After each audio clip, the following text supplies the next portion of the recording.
How do you capture someone's attention when someone asks you, hey, what do you do? Hi guys, it's Shondell here from Life Puzzle, and what a pleasure it is to come to you on this amazing day and share some insights with you around your winning pitch. So you know how a lot of business professionals or salespeople often find it really difficult to portray and communicate the value of what they do in a really succinct way that has people going, yes, what do you do? Tell me more.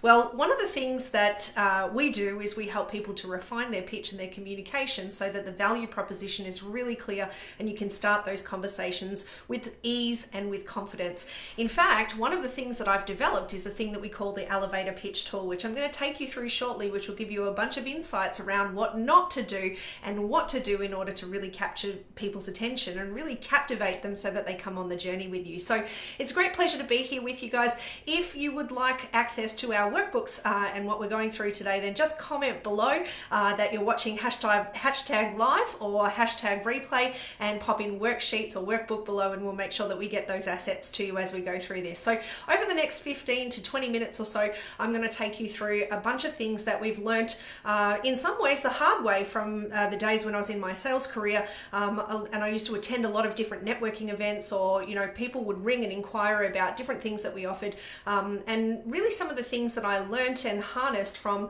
the world of neuro-linguistic programming, which for those of you that are not familiar, NLP is all about how we use the language of our mind in order to affect our results and the ways in which we get our behaviors happening in the way that we want to produce results. And so there's some insights here around not your traditional pitching. So for those of you that might be experienced in the sales world, or perhaps you're really nailing some of your deals, I know that there's going to be a few insights here that perhaps you haven't necessarily seen before, or maybe a different angle. And for those of you that are learning about this for the first time, perhaps you're a founder who knows that they need to do sales, or perhaps you're a sales professional that just feels like there's room for improvement. I guarantee you that there's going to be a bunch of things today that are going to help you to really start to captivate that attention and to really get people's buy-in when they ask you questions about what it is that you do. So let's get right on into it. One more time, if you're watching this live and you'd like access to the workbooks, or if you're watching this on my page, just click the button below and we'll get those worksheets to you. So as we come into today's session, I really want to talk about the winning pitch. And so this is all about how do you introduce yourself in ways that really gets you noticed and that makes you memorable for all the right reasons. And what I find is there's a lot of people out there that, they're really struggling with the idea of how to communicate the value proposition of what they do. And one of the biggest mistakes that I see, particularly in the world of networking, or when we meet new people, when we're just being introduced to someone, a lot of people really struggle to answer that question, what is it that you do? And where we default to a lot of the time is we default to the title or the function that we actually do. I can't tell you how many times I attended networking events in the early days of my new business, quite some years ago now, obviously, but also in my sales career. I attended a lot of networking events, met a lot of people, connected with a lot of new people, excuse me, and one of the things that I found was that generally people would ask the question, what is it that you do, after the pleasantries and the introductions, and most people would answer with their function or their title. So they'd say things like, I'm an accountant, or, I'm a lawyer, or, I'm a hairdresser, or, whatever their function or their business title was, they'd give that as the answer. And you see, the real challenge with that is that what it leaves the other person doing is making assumptions in their head. And that when we assume, we make an ass out of you and me. And so, making sure that we're not doing that assumption is a really important part of this, or we're not encouraging assumption that on allowing people to decide in their minds, what does that mean to them? So I think, really resisting the idea to answer with a function or a title, and actually choosing how you're going to pace and lead your audience in terms of what you'd like them to know about you, and more in particularly, and I'll talk about this in a minute, is what's going to be most interesting to them. And I think sometimes, and this is something that I really highlight in a lot of my trainings, you want to be interested in your audience as opposed to being interesting to them. And so if we can switch this in your mindset in terms of the way that you approach things, it's a really important facet around the way in which we're, introducing ourselves and pitching ourselves. And so what I'd like to share with you today is the thing that I call the elevator pitch. And for those of you that are not familiar, perhaps you're watching this with the workbooks, you may like to know the origins of what we call the Hollywood pitch or the elevator pitch. And it's really quite funny. I had a client many years ago, her husband was a script writer, and she confirmed that this in fact was something that definitely happened. And so basically what it was is we had a bunch of script writers that wanted to capture the attention of the producers and the directors in Hollywood, and often they couldn't get a meeting with them, they couldn't get to see them to be able to pitch the idea of their script or their movie play. And so what they did was they would actually prepare a 30-second pitch of the actual script of their movie, and they would try and capture the attention of the producers or the directors as they were going into the studio before security cut them off at the gate. And so this is really about being efficient with how you're presenting and showcasing yourself. It's about making sure that you really nail what it is that you want people to know about you and where the value proposition is. And so when we think about that, I think that the big idea here, as we discussed, is the fact that it's not about actually saying, this is my function and this is how I do my delivery. It's much more about understanding what is the journey that you take people on and being able to paint that picture really succinctly and really clearly. And so when we look at this a little further, I've given you in the resource, in the access in the workbook, a bunch of tools and some things that you can ask yourself to be able to get clear in your mind, because I find that one of the pitfalls or the biggest mistakes that people make is they're often not prepared to communicate with their audience about what it is they'd like their audience to know. And so, they feel almost like a deer in the headlights when people ask that question, and they're not really clear about showcasing some of those real value propositions. And so in the workbook, I've given you a bunch of questions. There are 9 key questions to ask here around, why are you doing what you're doing for your audience? What is it specifically that you're actually doing in terms of the journey and where you're taking them? How do you deliver that? Is there something in particular about the way in which you deliver that that is different from, say, people who you might consider your competitors or your competition? What are some of the skills versus some of the positive traits as a result of that? Looking at the obstacles, and this is really important because one of the key things that we know about individuals is basically people are motivated to take action based on moving away from pain a lot of the time. There are some people that are just only taking action when they're moving away from pain, whereas there are some people that are actually motivated to take action by moving toward pleasure or something that is a gain for them. And so having an understanding around what some of the obstacles are or the challenges are for your audience will help you to paint a better picture, keeping that balance in the mix. And so some of the other things that I really want you to explore is, some of the accomplishments that you've been able to achieve. And when we talk about the accomplishments, we're not talking about what prizes or awards you've won specifically. We're more talking about what are some of the results that some of your clients have been able to achieve. What are some of the interests that they have, and where is the training that you provide or the training that they've received, and just really getting clear on some of those aspects around how you're actually delivering that. But I think one of the things that, and this is a really important point, if you take nothing else away from this video, I think there's something really, really important to actually understand here. The nature of this elevator pitch is about getting a conversation started. I can't tell you how often I get phone calls from people saying, I'm fine once I'm talking to somebody, Shondell, or once they kind of understand the value proposition that I offer, I'm fine. It's just getting the conversation started and getting that initial buy-in and that interest that I really struggle with. What's the right thing to say when you're just chatting to somebody for the first time? And so this is what I call the conversational elevator pitch. It's about being able to create engagement and conversation and for you to be memorable. And so one of the things that I'd like to take you through now before we get into the mechanics of this is to actually understand that when we're looking at the conversational elevator pitch, we're also looking at the individual that we're communicating with. And I think sometimes when people get into the mode of pitching, they sometimes get caught up in this idea that, they need to have the perfect pitch or they need to position themselves in a certain way, and they get so focused on themselves and what they're thinking about on how to be interesting that they forget to get interested in the people that they're talking to. And so when we're talking about the people that you're talking to, we have to understand that all human beings have what I call 3 minds. And so when we talk about those 3 minds, we have the conscious mind, which is very much the rational, logical mind. And it's said that we live about 10% of our lives consciously, And then we have what we call our unconscious mind, or you might be more familiar with it as being the subconscious mind. And so when we talk about the subconscious mind, we live about 90% of our lives unconsciously, meaning that it's on autopilot. The unconscious mind is very much the domain of the emotions. It really is the domain of all of our pre-programmed behaviors, and a lot of our lives are lived on autopilot and kind of in that immersion. And then we have this thing that's called the critical faculty. And the critical faculty is the part of you that distinguishes between what's real and what's fantasy, and also helps you to question things. And so when you start to question things, you're applying your critical thinking. You're asking yourself the question around whether or not this really makes sense. And so as we have a look at these worksheets here, what we understand is that the conscious mind is, operating only 10% of the time. And the goal of the conscious mind is really about logic and facts. And so when we're looking at logic and facts in this scenario, this is about the mechanics of some of the things that we do, and some of the understanding of the steps and the procedures that actually go on.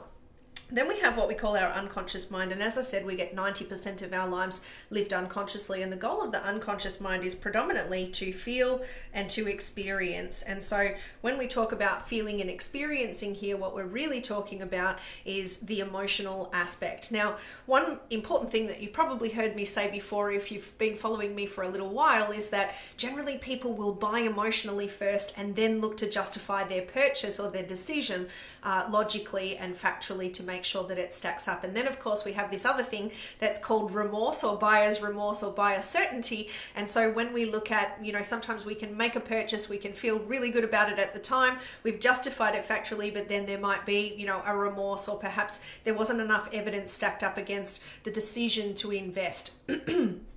So as we look at this here, the critical faculty's goal is simply to question and to make sense of what it is that we're assessing here. And so when we're talking about our pitch and how we're actually dealing with people, we're actually wanting to talk to all three minds for that audience. So when you're making a particular pitch, a lot of people will, often spend a lot of time talking about the features of what it is that they do. And this comes back to what I was saying in the beginning with respect to talking about your title or the function that you actually undertake when you're working with your clients. And I've got a secret to tell you guys. It might sting just a little bit, but people don't really care. They don't care about the degree that you have. They don't care about how many years of experience you have. They don't necessarily care about the functions in which you go through or what programs you use to deliver all of that.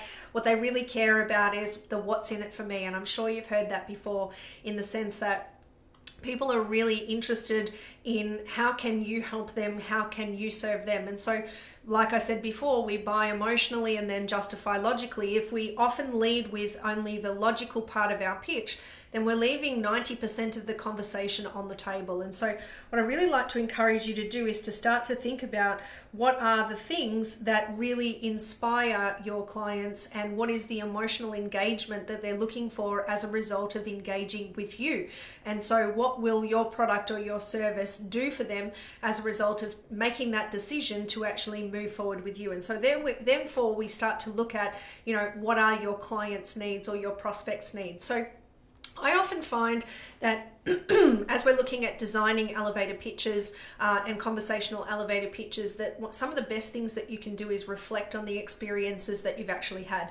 So if you think about your greatest client, or the person that you worked with that gave you the most joy, that you had the best results with, what was some of the experiences and answering these questions around your client needs. And so the first one is, who are the clients that you work with? And, when I did this exercise for myself a little while ago, just reviewing and putting together some extra pictures, I was thinking about some of my clients who have really, taken the bull by the horns and really applied a lot of the things that we've shared with them, and, looking at, what was the identity. And I have another workshop, which is in our NLP Sales Mastery Academy group, on defining your client avatar, which I think if you're not sure around who you're working with and who your niche is, that would be a great place for you to go. Just pop niche in the comments below. If you'd like access to that, we can pop a little tag or a link for you. But ultimately what we're looking at here is, you know, who are the people that you love to work with, and, you know, what industries are they in, you know, what's their demographic, their psychographic, what are the things that really speak to them, you know, what are the top 3 things that, you know, are the things that you can really help them with and support them with. And most importantly, I think the thing here is that a part that really gets missed when people are looking at their elevator pitch creation is, what are their problems? What are the things that for lack of a better term, which I know it's a little bit corny and a bit overused in the sales field, but what are the things that actually keep them up at night, or what keeps them worried about stuff, or what keeps them stressed out or fatigued or challenged or questioning whether or not they're doing the right thing? What are the problems and the pains that they're experiencing? And then looking at which of those things you solve and how is it that you actually solve them, and taking them through that process. So, you know, what is it that you do for your clients, and how do you communicate that effectively? Because I know that a lot of you out there are people that genuinely care about your audience. You know, you wouldn't have gotten into the field or the area of expertise that you're in if you didn't have a passion or a commitment in some way to the people that you're serving through your products and services. And even if you don't deliver those products and services, like you're solely in charge of the sales journey, you have a belief in the sense that the delivery of that product or service will actually make that person's world better, or make the team's experience better, or give them more time back, or give them some sort of freedom, etc. And so what are the real benefits when it comes down to your emotional or their emotional gain as a result of working with you? And so I think it's really important to actually start to work through some of these things. And so as you work through the workbook, you'll see that we also have a page here around what you do for your clients, looking at the factual elements of it.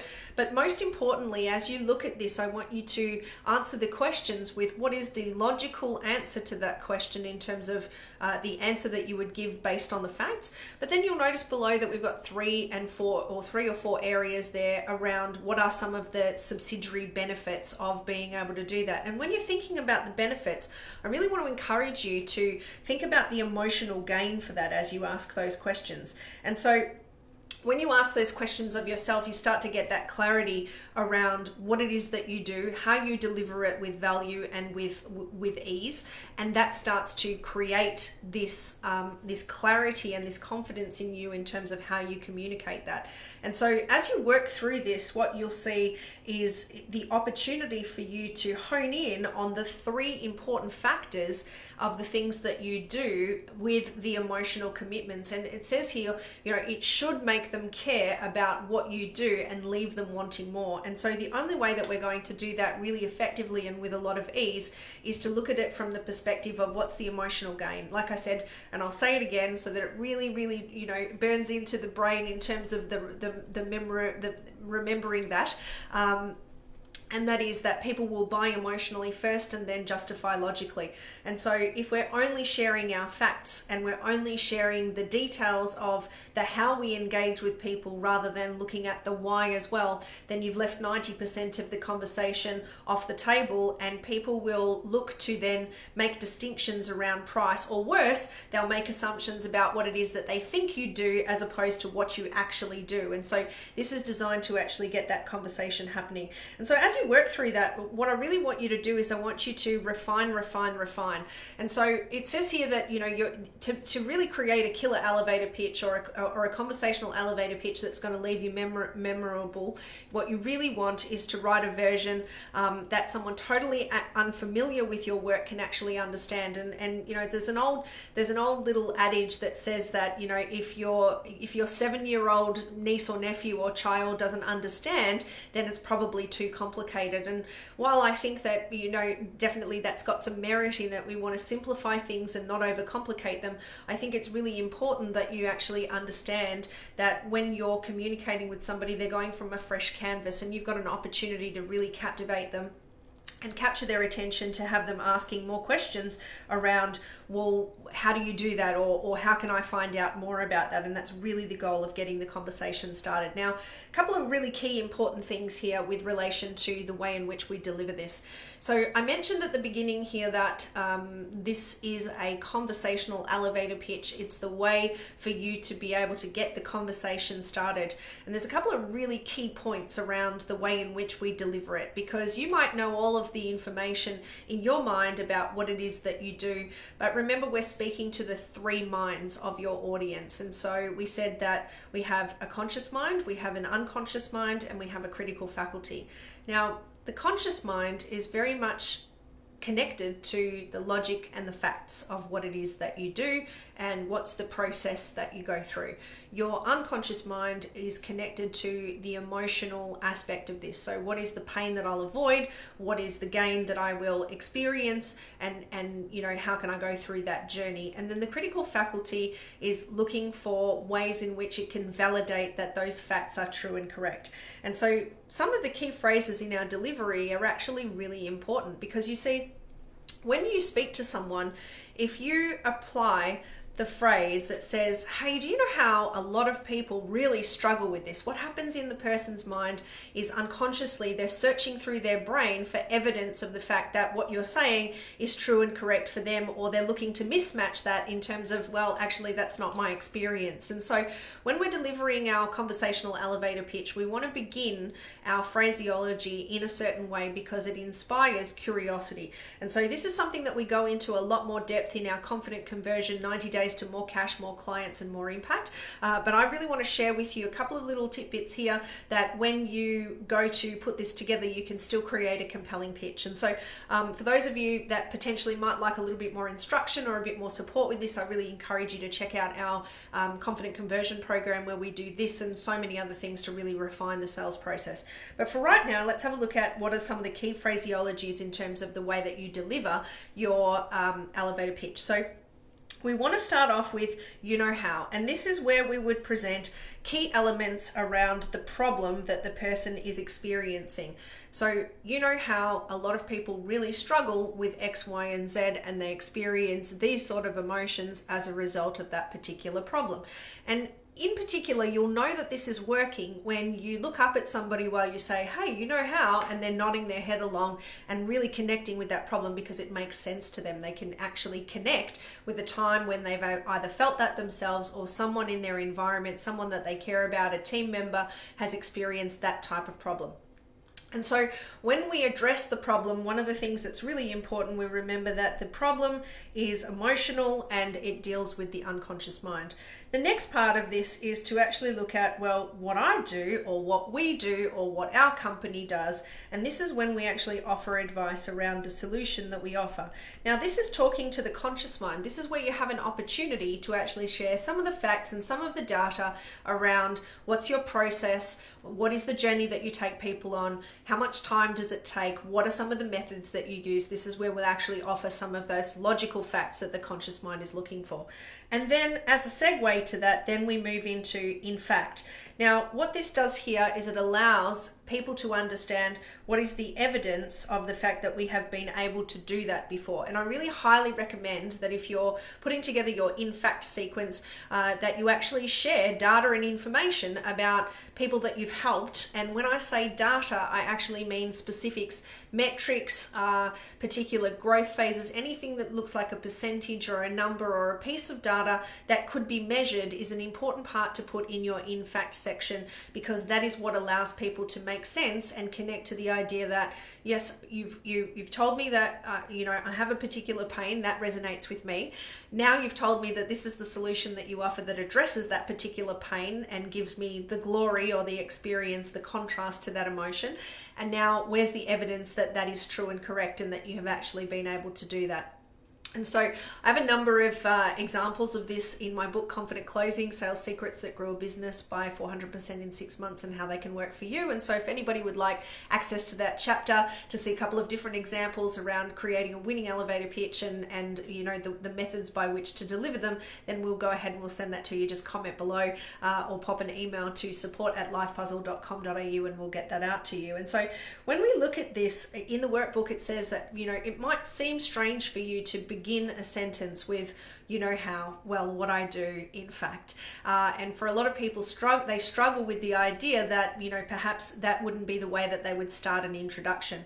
I guarantee you that if you try this out, so, you know, even if you go and construct, you know, a really basic conversational elevator pitch and you share that with some people around you, what you'll find is that a higher level of engagement based on the fact that people are really looking to connect with the what's in it for me as a result of listening to you or potentially getting interested in what your services and your products are. So guys, I really want to encourage you to work through this workbook. If you're watching this video on my page, then just click the button below. If you're watching this on our group or on YouTube, then go ahead and access the link below and we'll get the workbooks to you. So one of the key things about really creating a captivating and winning conversational elevator pitch is, first and foremost, get interested in the audience that you're talking to. What are the pains that they have? What's the gain that they're looking for? And what evidence do you have about your experience that supports what they are really looking for, and the evidence that you've been able to achieve that easily and effortlessly for people?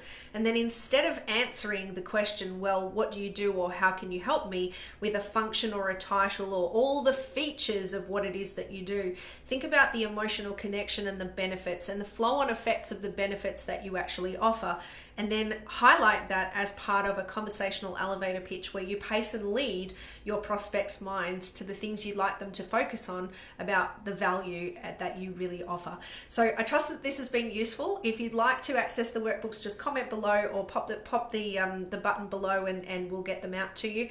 And I'll see you next week for our next installment of our sales mastery. So thank you for tuning in. It's Shondell from Life Puzzle. Until we meet again, be well and be empowered. Bye for now, guys.